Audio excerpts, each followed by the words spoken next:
সীমান্তের এই দৃশ্য দেখলে যে কারোরই মনে হবে মাছ ধরছেন স্থানীয় বাসিন্দারা। সাধারণত এ দৃশ্য মাছ ধরার মনে হলেও এখানে মাছ ধরা হচ্ছে না।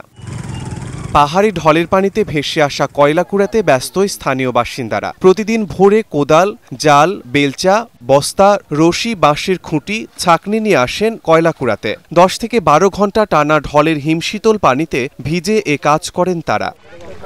কয়লা কুড়ানোর জন্য একজন জাল ধরেন, অন্যজন কোদাল দিয়ে খুবলে বালি ও নুড়ি পাথরের নিচে থাকা ছোট ছোট কয়লার টুকরো জালে ঠেলে দেন। পরে ছাঁকনি দিয়ে ছেঁকে নুড়ি পাথর বালি সরিয়ে কয়লা সংগ্রহ করে বস্তায় ভরেন। দুইজনে সারাদিনে 2 বস্তা কয়লা সংগ্রহ করতে পারেন। প্রতি বস্তা কয়লার স্থানীয় বাজার মূল্য 700 টাকা। সাইরাতমহাল নীতিমালা অনুযায়ী ভেসে আসা কয়লার মালিক রাষ্ট্র। এসব কয়লা কুড়ানো, পরিবহন ও বিক্রি অবৈধ এবং বেআইনি। কিন্তু সীমান্ত এলাকায় জীবিকা নির্বাহের বিকল্প কাজ না থাকায় পেটের দায়ে সারাদিন পানিতে ভিজে হাড়ভাঙ্গা পরিশ্রম করে কয়লা কুড়ানোর কাজ করেন তারা। সারাদিন ভিজে যাই, রাতে হইলে জ্বর উঠে, আবার সকালে আই, অভাবে সংসার, ছেলে মেয়ে নিয়ে খুব কষ্ট করে খাই। আমরা জিন্দি করতেছি, আমরা জিন্দি খুব কষ্ট। এই যে এগুলা কয়লা সাইকা তুলতেছি, তারপরও বিজিবি নিয়ে যায়। এই যে মানে সকাল থেকে আইসি, এই পর্যন্ত কুদি আছি। আমরা অন্য কাজ থাকতে না, কুদলাম হয়, এই কষ্ট কোনো মানি নাই। তাহিরপুর সীমান্তের জাদুকাটা নদী থেকে মহেশখলা পর্যন্ত 20 কিলোমিটার এলাকা জুড়ে রয়েছে ছোট ছোট 30টি পাহাড়ি ছড়া। বর্ষাকালে পাহাড়ি ঢলের পানিতে এসব ছড়া দিয়ে বালি, নুড়ি পাথর ও কয়লা ভেসে আসে।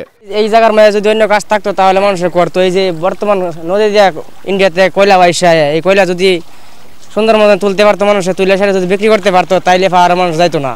এখন 2 বস্তা কয়লা তুলে সারে 2 বস্তা কয়লা বছরে লয়ে যা, মহিলারা দিয়া ফাড়ানোর পরে বিজিবি রাইকা দেয়। যদি বিজিবি যদি আজকে না রাখতো তাহলে মানুষের পাহাড়ও যাইতো না। তাহলে তুললে পরে এন থেকে বিটিয়ারে চাইরা দেয়, বছরে যাইলে বিটিয়ারে দেয় নেগা।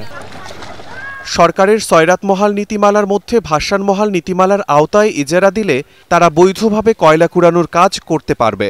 ইজারার মাধ্যমে এটি সমাধানের চেষ্টা চলছে। বিবিধ সাইরাতমহল নীতিমালা এটা যদি অনুমোদিত হয়ে যায় তাহলে পরে আমরা এটা ইজারা কার্যক্রমের আওতায় আনতে পারবো, তখন হয়তো এই বিষয়ে ব্যবস্থা নেওয়া সম্ভব হবে। ভাসমান কয়লার যে ব্যাপারটা হচ্ছে যে এটা যদি বিক্রি করার জন্য সরকার কোনো ব্যবস্থা নেয়, তাহলে এই ভাসমান কয়লার আড়ালে অনেক অবৈধ চোরাচালানের কয়লা মানে পরিবহন এবং মানে দেশের মধ্যে অবৈধভাবে আসার সম্ভাবনা তৈরি হবে।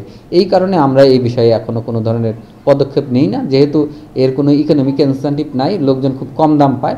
তা আমরা আশা করতেছি এর মাধ্যমে যেহেতু দাম পায় না, তার মানে কয়লা আরোহণ বৈধ এবং অবৈধ 2 পন্থাতেই একটু কম হবে। সুনামগঞ্জের তাহিরপুর উপজেলার উত্তর বড়দল ও উত্তর শ্রীপুর ইউনিয়নের 50টি গ্রামের হাজার হাজার হতদরিদ্র পরিবারের লোকজন কয়লা কুড়িয়ে জীবিকা নির্বাহ করেন। সময় সংবাদ, সুনামগঞ্জ।